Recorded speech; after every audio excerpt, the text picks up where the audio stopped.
चलो बच्चों प्रश्न 3 करते हैं। यहाँ पर भी हमें रिक्त स्थानों की पूर्ति करनी है और सही विकल्प चुनकर यहाँ पर जो खाली जगह, यहाँ पर जो वर्ग दिया गया है उसमें लिखना है, ठीक है। तो चलिए करते हैं। प्रश्न नंबर 1, 699 का परवर्ती संख्या कौन सी है? तो 699 उसका पूर्ववर्ती कौन सा है, मतलब पहले आने वाली संख्या कौन सी है? तो 8 है। 698 तो उसके बाद में आने वाली संख्या कौन सी है?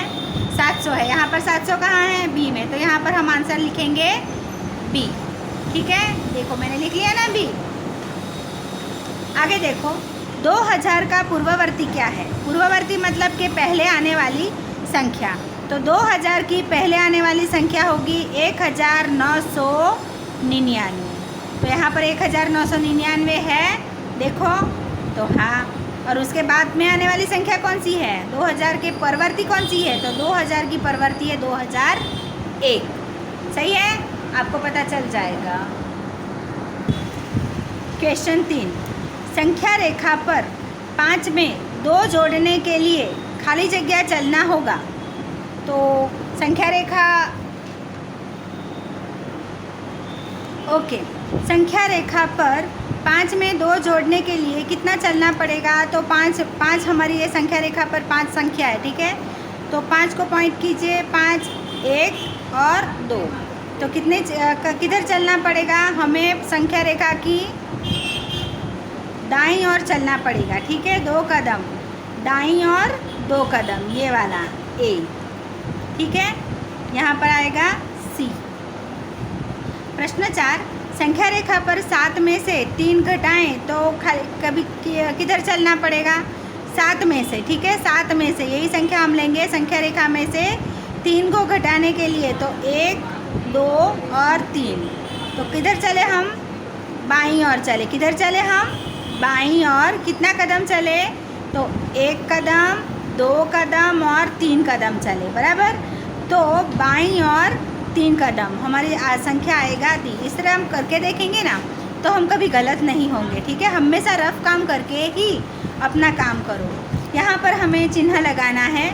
तो 5096 और 5906 में से बड़ी संख्या कौन सी है?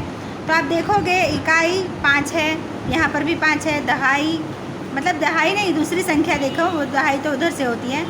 ये 0 है, ये 9 है, तो मतलब कि ये बड़ी है। तो जिधर बड़ी है उधर 2 मुँहें लगा दो और जो छोटी है उधर ये कोना लगा दो। तो हो गया हमारी संख्या का आंसर।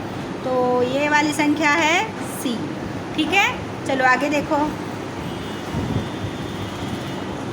10,201 और 9,899 उसमें से बड़ी संख्या कौन सी है? तो देखने पर ही पता चल जाती है। ये 4 संख्या, ये 5 है, तो यही बड़ी होगी, लगा दो। तो यहाँ पर आएगा डी। संख्या रेखा पर 410 संख्या 401 की खाली जगह और है। तो यहाँ पर देखो संख्या रेखा है हमारी 401। तो सबसे पहली कौन सी संख्या आएगी? 401। उसके बाद में आएगी 410, क्योंकि ये बड़ी है, ठीक है। और अगर बड़ी है तो बड़ी संख्या किधर आती है? हमेशा दाईं ओर आती है। किधर आती है? दाईं ओर। बाईं ओर कौन सी संख्या आती है? छोटी। तो यहाँ पर लिखो दाईं,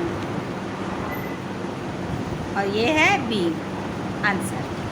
संख्या रेखा पर 503 संख्या 530 की किस ओर आएगी? तो अगर 503 को अगर हमें लिखना है, ठीक है, तो 503 बड़ी संख्या कौन सी है? ये वाली। तो 530 है। तो यहाँ पर क्या पूछा गया है? संख्या रेखा पर 503 संख्या 530 की खाली जगह और आएगी। तो 530 पर अगर हम खड़े हैं तो 503 पर जाने के लिए हम किस तरफ चलेंगे? इस तरफ चलेंगे। और ये कौन सी दिशा है? बाईं ओर, ठीक है। तो यहाँ पर लिखना है बाईं ओर, बाईं, ठीक है। और ये संख्या है बी। तो यहाँ पर आपकी दिमाग की कसौटी होती है। रफ काम करो तो हमेशा आप सही होगे। 10 को बिंदुओं द्वारा खाली जगह स्वरूप में दर्शाया जा सकता है। अब 10 को हम किस प्रकार दर्शा सकते हैं? तो आई थिंक हम त्रिभुज के द्वारा दर्शा सकते हैं। चलिए देखते हैं। यहाँ पर देखो हम 10 को त्रिभुज की तरह दर्शा सकते हैं। अगर ये बिंदुओं को हम जोड़ेंगे तो क्या होता है? एक त्रिभुज बनेगा। त्रिभुज माने 30 भुजाओं वाला, ठीक है। किस प्रकार? पहले मैंने 4 बिंदु जोड़े, 1 2 3 4 5 6 7 घटाया, एक फिर एक घटाया, मतलब 2, पहले 4 फिर 3 फिर 2 और फिर 1, तो हमारा बन गया एक त्रिभुज। तो हम कह सकते हैं कि 10 को हम त्रिभुज के रूप में दर्शा सकते हैं।